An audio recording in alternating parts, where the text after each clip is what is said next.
Неужели этот шерстяной сгусток действительно является собакой? На такой мысли словила себя девушка, когда впервые увидела Киора. Пес на самом деле больше был похож на чучело, которым отпугивают птиц на огороде, нежели на животное. Также девушку насторожило, что собака смотрела на нее стеклянным взглядом и не дышала.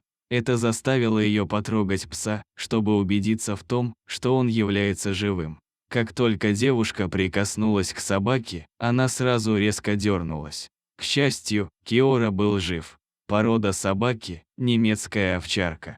Лапы бедного животного застряли в каркасе кровати, которая стояла на заднем дворе одного из домов. Собака была настолько обессиленной, что не могла самостоятельно выбраться оттуда.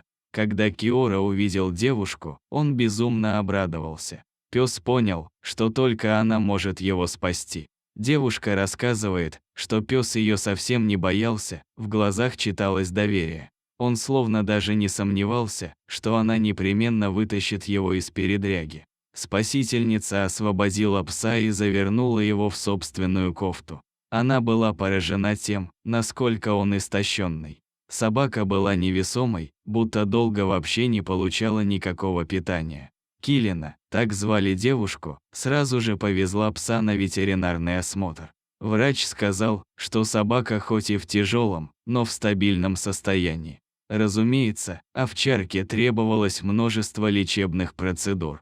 Помимо сильного истощения у него была запущенная форма чесотки. Приблизительный возраст Киора – полгода. Врачи ветеринарного отделения прониклись сочувствием к больной несчастной собаке. Они даже решили помочь ему финансово, чтобы хватило на лечение. Килина ежедневно навещала пса, она чувствовала ответственность за него. Постепенно она начала привязываться к животному. Она приняла твердое решение, что заберет самца овчарки в свой дом и будет заботиться о нем, пока не наступит полное выздоровление. Однако вскоре девушка решила, что заберет пса навсегда. Она поняла, что больше не сможет расстаться с ним. Она лечила его, проявляла заботу, делала лечебные ванночки для питомца.